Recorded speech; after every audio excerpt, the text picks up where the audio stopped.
Welcome to the teaching of It's Not Greek, It's Hebrew.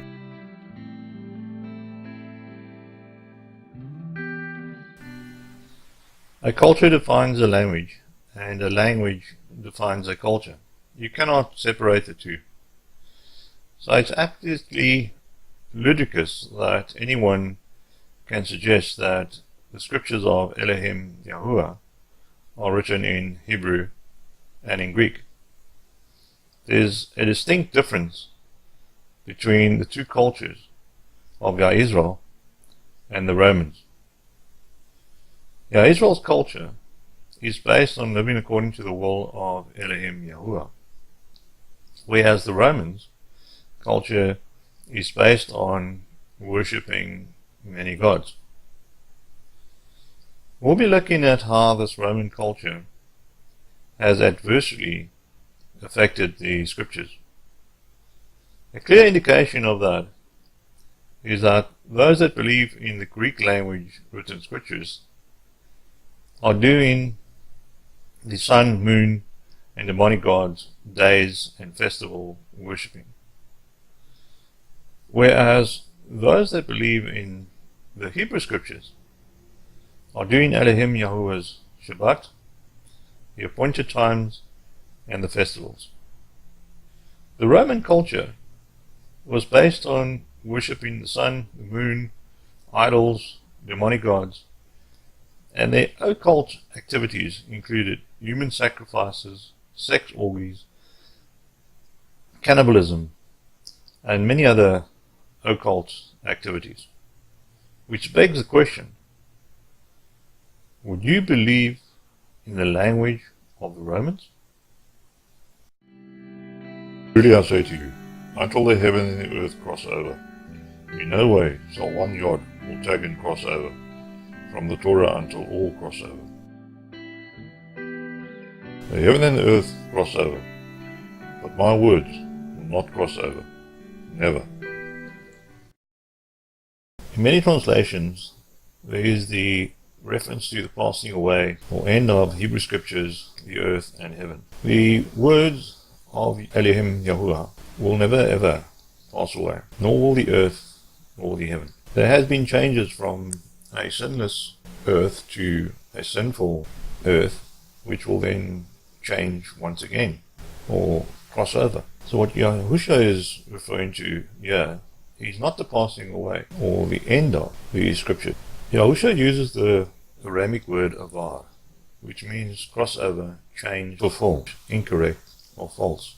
And what he was saying is that when he gets to the Greek, the Latin, and the English language, it will still change, but it won't change in the Hebrew language.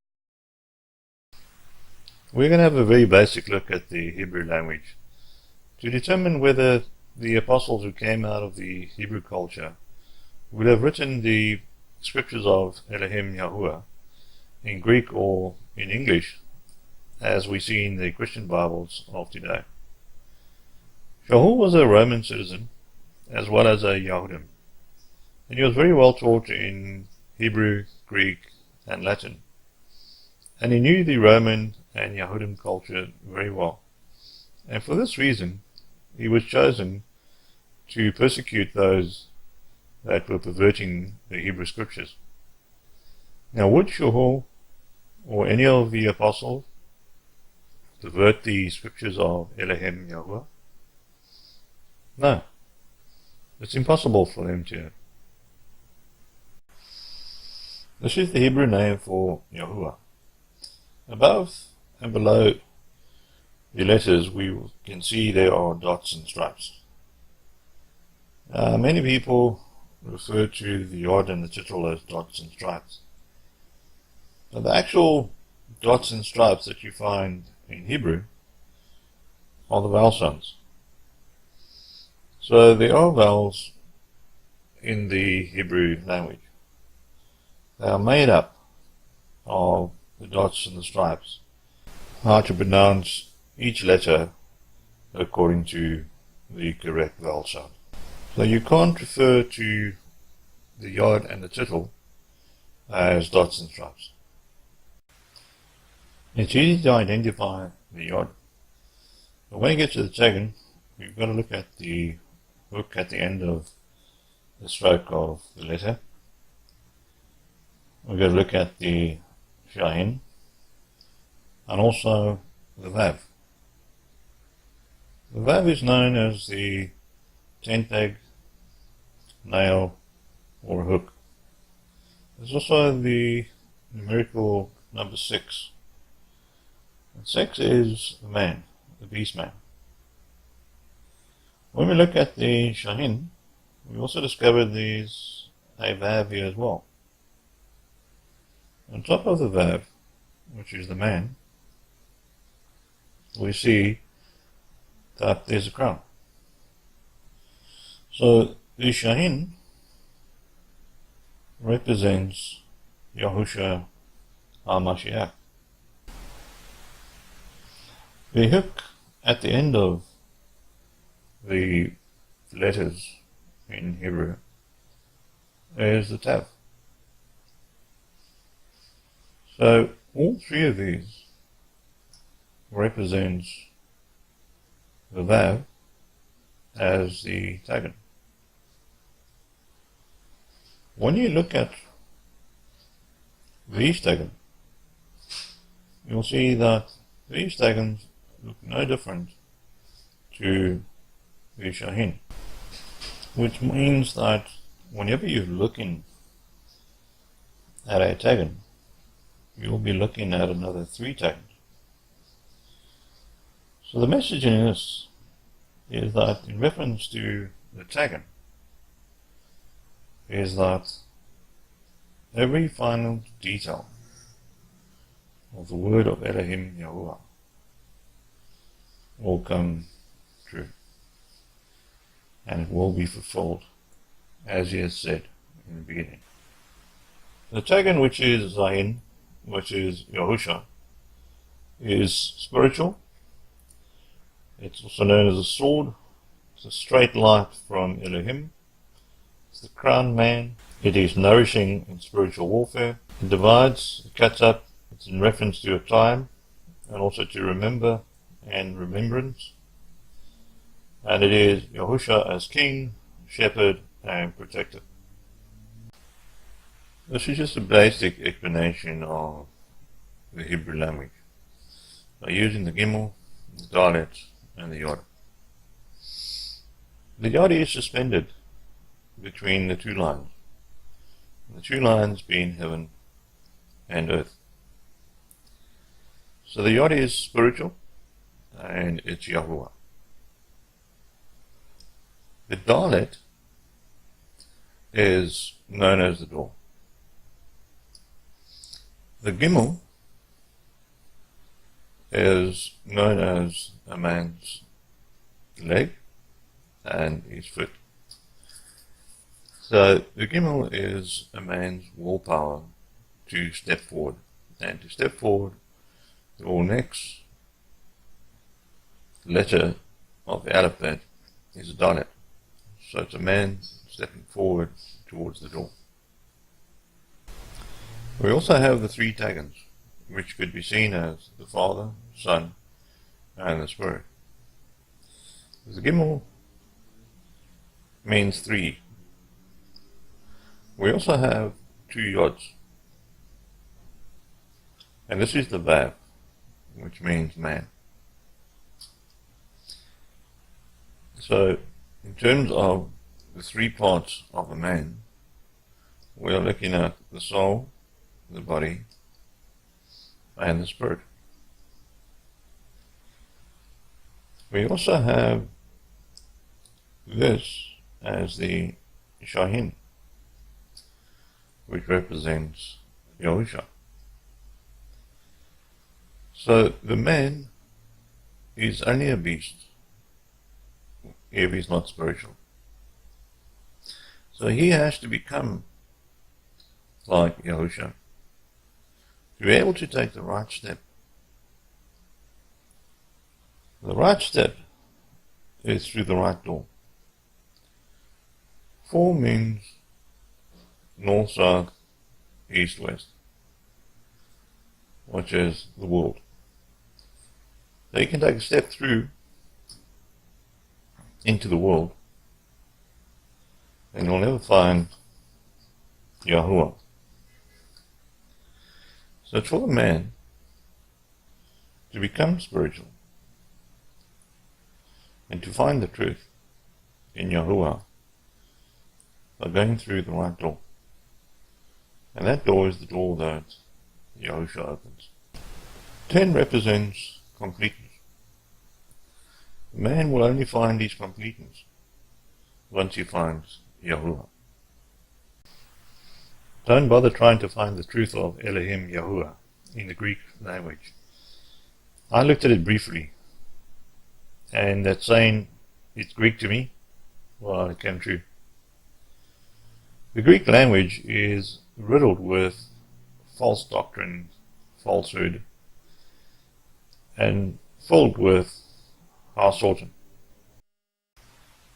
Here we have the evolving of the language from the time of the flood right through to the time just before the birth of Yahushua.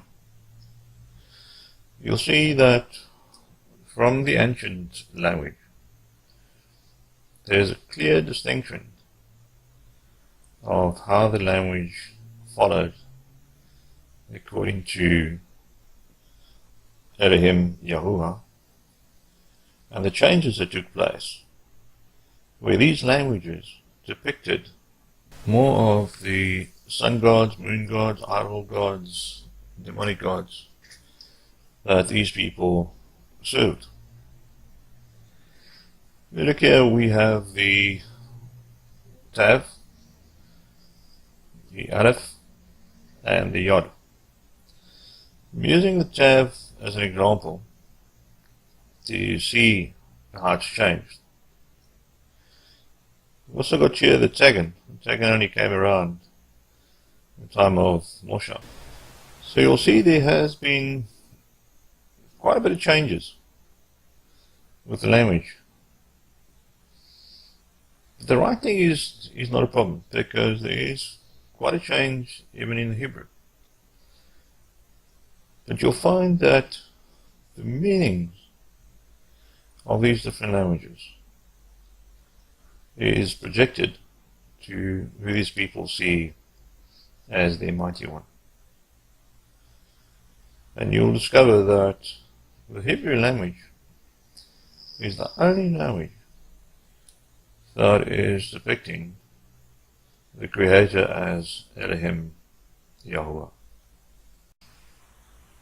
Here we have an example of how the writing had changed in the different cultures. And we'll be looking at the sun, God in heaven, and the ox. With regards to the ox, in the ancient language, this would be the mighty one, depending on your belief. You'll see the change here with the Greek. They've still got the ox head. But if you look at the sun, which also became the symbol of their God, the mighty one, which would be a foreign mighty one, you'll see that these languages also took on the star, which is a sun, which would be in reference to their God. So if we look at the change in the language here, there's quite a significant change in the Hebrew language and also in the Greek. But how did the Greek end up with these symbols? If you look at the ox head, you've now got an upside down ox head. And then the letter alpha. If you look at the sun as well, if you just straighten that V, you end up with an A. If you take the horns, you put it at the end, you end up with an A. This is pretty much like the Illuminati and the occult, where you've got the pyramid with the all-seeing eye in it. So this transition has got nothing to do with ALAHYM YAHUAH. In fact, if you go and look at the Greek and see what the alpha means for them, it is the primary source of light, heat, which is the sun. If you look at the Hebrew, it looks completely different. But yet this here is the Vav, which means man. And then you've got the two Yods, which means Yahuwah and Him. So there's nothing wrong with changing what it looks like. But it shouldn't lose its meaning. Here we have the Aleph and the Tav. As you'll see in Hebrew, the meanings haven't changed. Here, with the Egyptian language, you see they've replaced the ox with a bird. And here we have the evolving of the ox with regards to the Greek language. Here we have the Hebrew word emet, which means the truth. And the Tav means the truth. So emet is made up of the Aleph, the Mem, and the Tav. So what this means is that if you want to get to the truth being ALAHYM YAHUAH, you have to start from the Aleph, work your way through the chaos before you get to the truth. Which means that you need to go through every dot, tag, stroke, hook throughout the Hebrew language before you get to the truth, who is ALAHYM YAHUAH. The Hebrew word sheker means false. Just before the letter Tav, which is the last letter of the alphabet, you get Shin, Resh, Kef. These are the last three letters before the Tav, which makes up the meaning of false. And what this means is that if you take the quick route, you're going to end up with falsehood. And when you end up with falsehood, you'll be destroyed and consumed. It's no coincidence that the Kev meaning is sun on the horizon. So if you're following the route that our Sultan has put you on with the sun god through the Greeks, you will end up with falsehood and being destroyed. The Hebrew language is clearly all about ALAHYM YAHUAH and his people. If you look at the Greek letters Alpha and Omega, you'll discover that it's about the sun, the moon, fish, bird, and many other non-scriptural meanings. And you can look at all the other letters of the Greek language and you'll find the same thing. There's nothing about ALAHYM YAHUAH. To explain how important it is to use the correct transliteration, we're going to use Jerusalem as an example. You'll see that the Romans have incorrectly transliterated Jerusalem with Jerusalem. This is the Yod, and the Yod stands for Yah, or Yahuwah. So what the Romans have done is they've desecrated the name of Yahuwah and replaced it with J-E. Another reason for that as well is the other false name of Jesus. So if you do it correctly, Jerusalem would mean Yahuwah's city of peace. Now, if you look at the transliterations around the world, you'll find that from Jerusalem, the transliteration is pretty much the same. Even this one, although it's a little bit distant. And the whole reason for this is irrespective from which country you come from. Now, if you say Jerusalem, Jerusalema, Jerusalema, Jerusalemo, or Yerushalima, but it's pretty close to the original, and people will understand that you're talking about Jerusalem. But as I said, the world should be talking about Jerusalem. But the Romans, they've got the world to talk about Jerusalem. So the Romans haven't done a complete transliteration yet. They've done Solemn. They didn't do a transliteration of Yahuwah. That's a translation. And this is a transliteration. And this is how the Romans have been deceiving people by installing their sun gods into the scriptures. Let's have a look at the truth and the deception of transliteration. The root words, as we are discovering, is very important.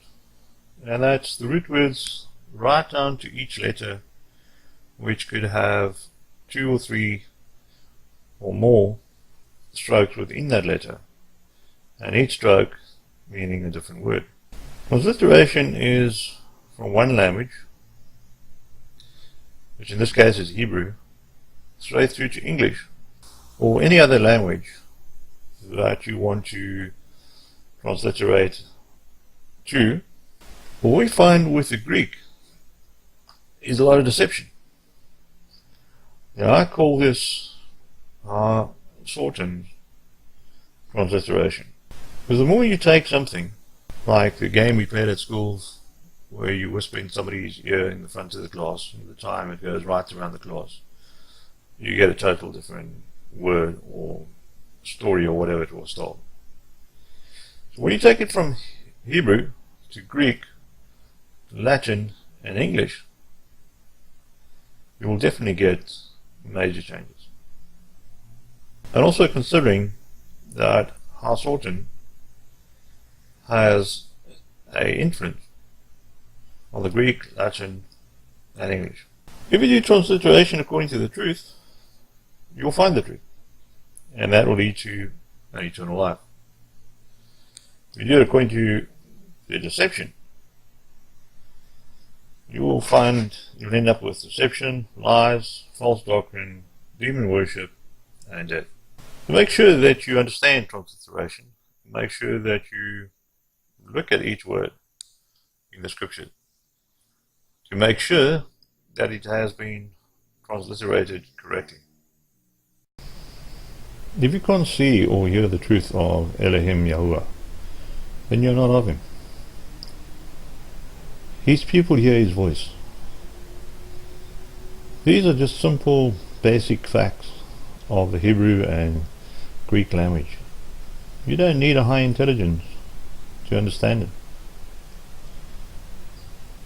But if you refuse to see and hear the truth, you just can't hear or see the truth, then you're not of ALAHYM. You are of Hausorten. If you will not hear and lay it to heart, to give esteem unto my name, says Yahuwah of hosts, I will even send a curse upon you, and I will curse your barakah. I have cursed them already, because you do not lay it to heart.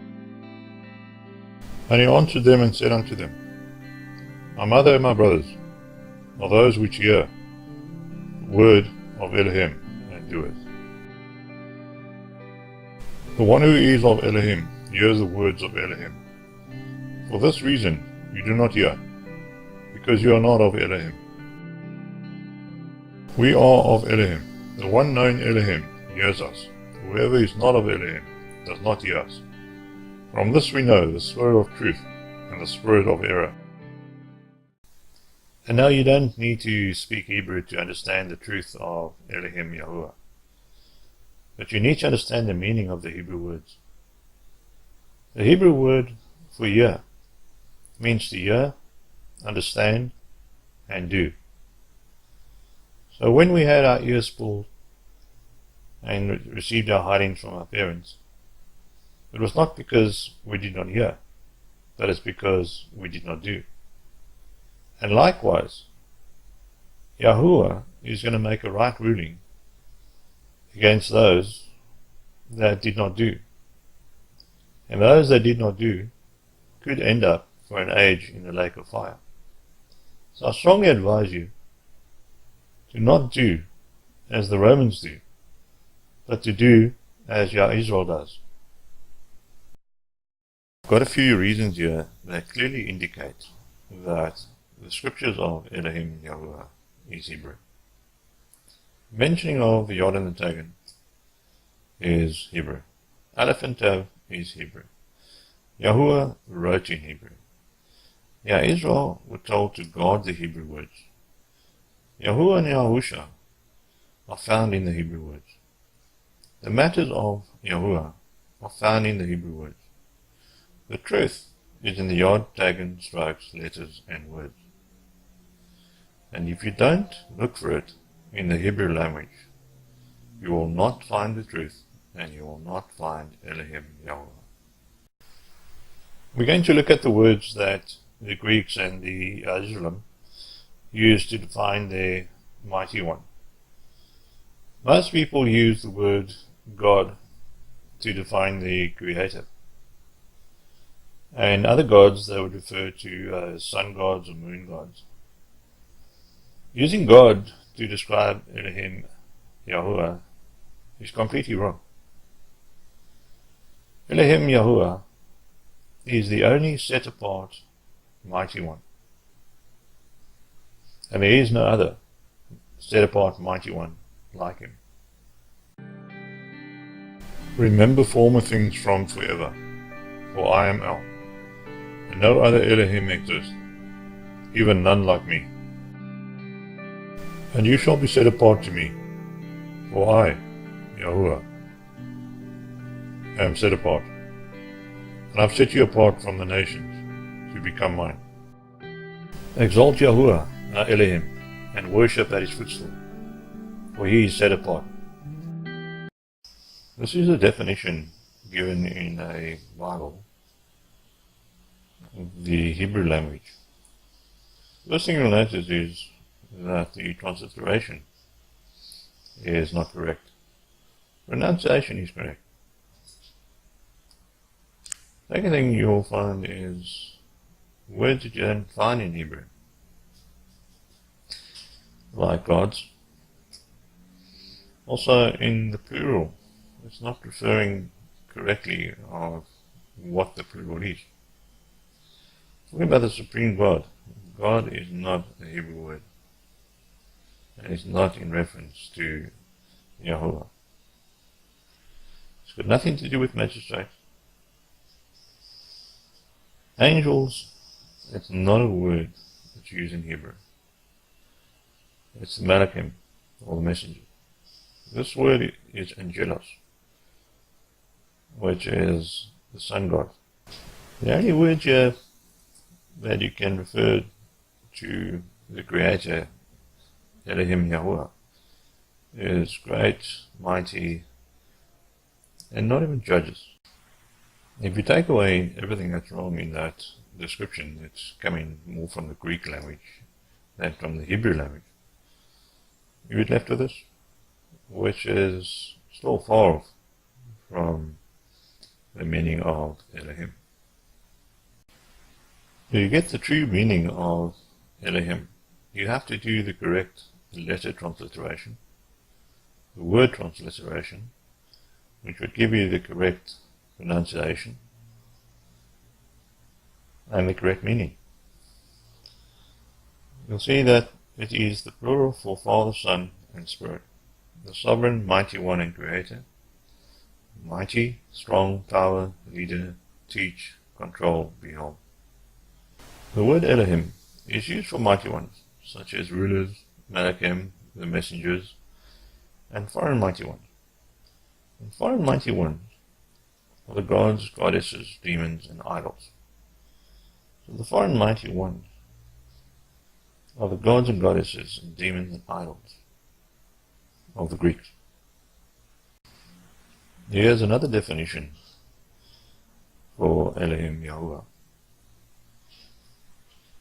from the Bible, and you'll see that it's referring to a deity or the deity.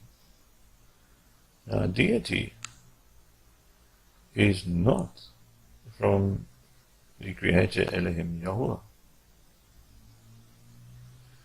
So this definition is completely wrong.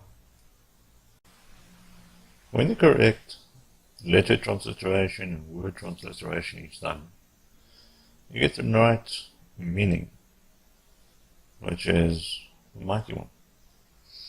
But it's in the singular reference to Yah the mighty one, who is known as the sovereign mighty one and creator. Mighty, strong, power, leader, teach, control, behold.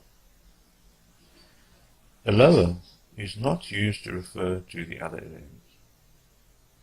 Eloah is the only reference to Yah and no one else.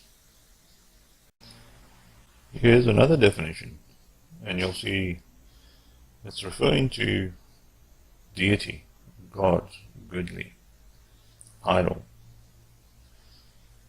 which is not ALAHYM YAHUAH. El is just a shortened version of Eloah and is used to describe El Shaddai, El Jireh. El is only used before describing attributes of Eloah or Elohim. Using the Greek word theos to describe Yahuwah as the mighty one is absolutely wrong. There's no such word as God or goddess in the original scripture. Deities or divinities is demonic worship. Godhead and Trinity, the three gods, is Greek mythology. So all these words, including holy, is not from the original Hebrew scriptures. And this description of divinity, the supreme divinity, this definition is the Romans' definition of their gods and supreme divinity. The Hebrew word for divinity describes the divinity as a hiss, a whisper, which is a magic spell. It's about divine and enchanter, and enchantment. This has got nothing to do with ALAHYM YAHUAH. That is all about the demonic gods.